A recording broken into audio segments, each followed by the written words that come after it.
Learned this morning of the death of an American music icon. Johnny Cash is dead at the age of 71. Hello, I'm Johnny Cash.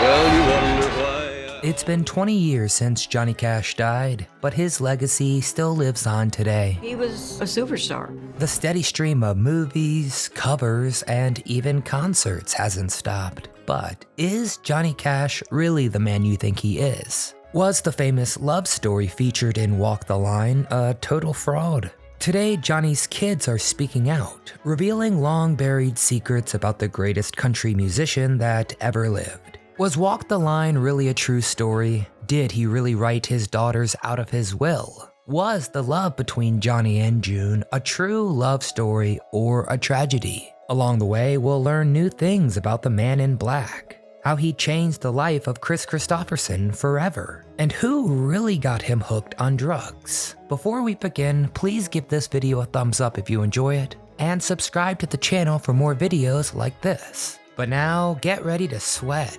because we're going to step into the ring of fire and find out.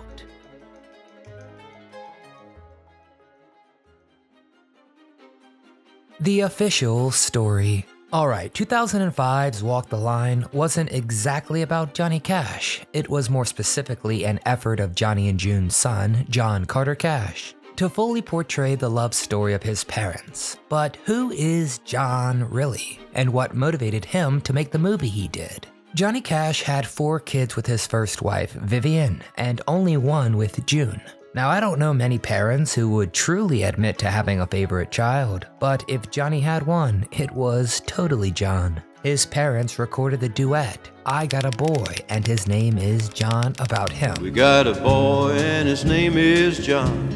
You ought to see little John tag along. Spoiler alert. And he was even featured on the cover of his dad's album, Look at Them Beans. And look at them peas.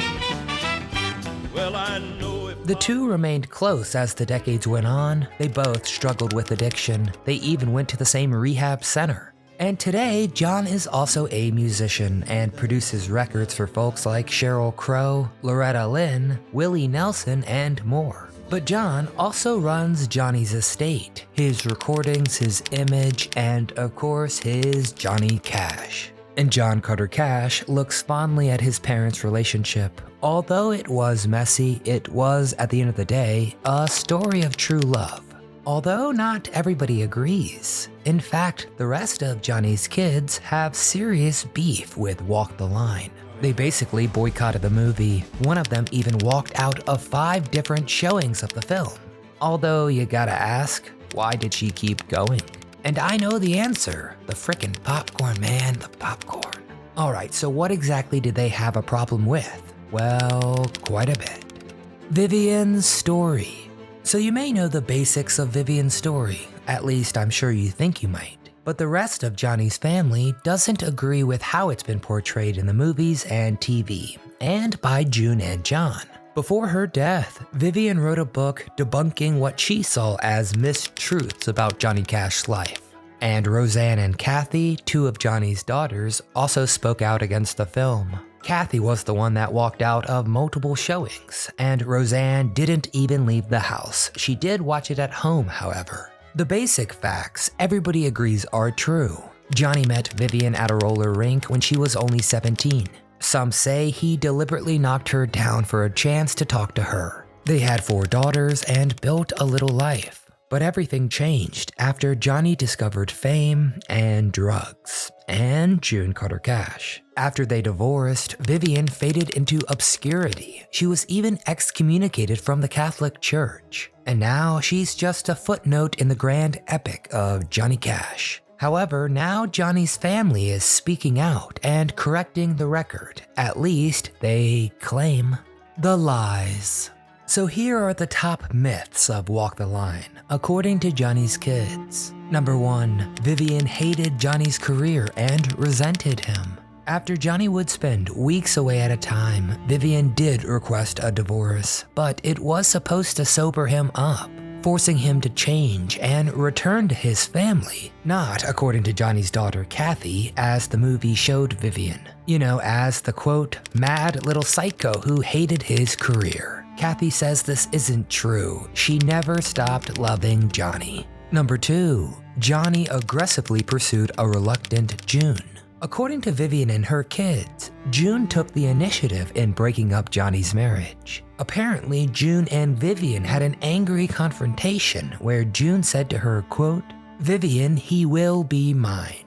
I mean, that's something you expect to hear a supervillain say, not a country musician.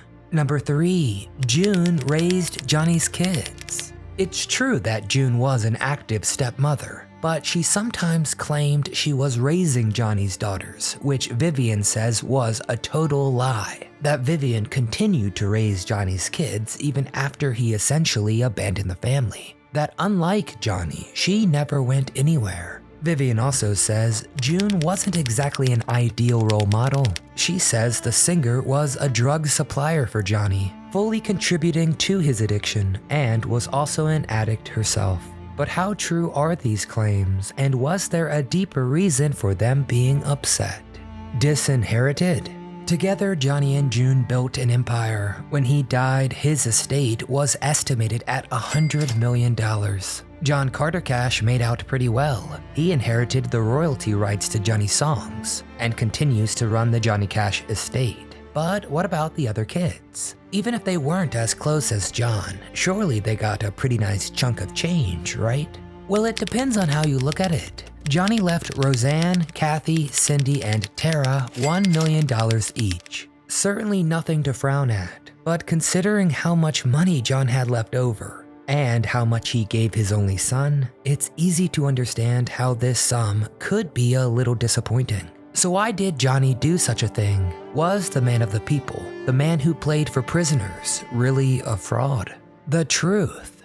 So what is the truth? What kind of guy was Johnny Cash? To shed some light on the issue, I'd like to tell you a story. Well, actually, Chris Christopherson would like to tell you a story. It's from the early days of his career, when he was working as a janitor at Columbia Records to pay for his sick child's medical bills. While working the mop, he ended up striking up a friendship with the one and only Johnny Cash, who took the time to listen to Chris's music. Of course, Chris ended up sitting in on plenty of Johnny's sessions, giving tips to the more famous man. Chris got in some hot water when some songwriters crashed a session, and a secretary at the office blamed him for it. He was told to stay out of the studio, you see, keep away from Johnny, his job in jeopardy. But then something remarkable happened. Chris was hiding down in the basement, staying out of the way, when who showed up but Johnny himself?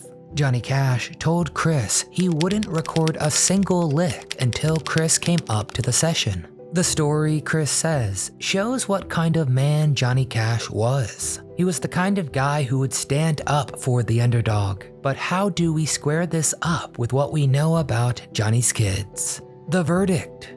Was Johnny a deadbeat father or a good guy? The answer may be somewhere in the middle. Johnny Cash wasn't always the best husband or father, but that doesn't mean he was also an awful one either. He clearly prioritized his later marriage and his only son, but his daughters still remember him as a loving, if imperfect, father who spent time with them and always let them know how much he loved them. In fact, the complexity of life is what makes Johnny's music so enduring. Walk the Line is such a great song because it recognizes that being faithful is very difficult. The irony in the song lies in the fact that he says, quote, "I find it very, very easy to be true, while in life it was anything but. He isn't going anywhere." Recently, Johnny's estate announced the Johnny Cash Experience. It'll show video of Johnny projected onto a screen above the stage, while a live band accompanies him in real time. Whether you think this is worth the price of a ticket or not, it goes to show you one thing. The world hasn't had enough of Johnny Cash. His work lives on through his music, his children's music, and of course, the many, many musicians who were inspired by him. So what do you think? Who is really telling the truth about Johnny? Walk the Line or Vivian and her daughters? Would you pay money to go see that Johnny Cash Experience? Did anyone actually get a live Johnny Cash Experience when he was still with us? Get in the comments and tell us all things Johnny Cash. While you're there, tell us another incredible but controversial musician who we should cover next. If you enjoyed our Johnny Cash deep dive, please give the video a thumbs up to help it circulate. Subscribe to our channel and come back often so we can keep telling you What happened?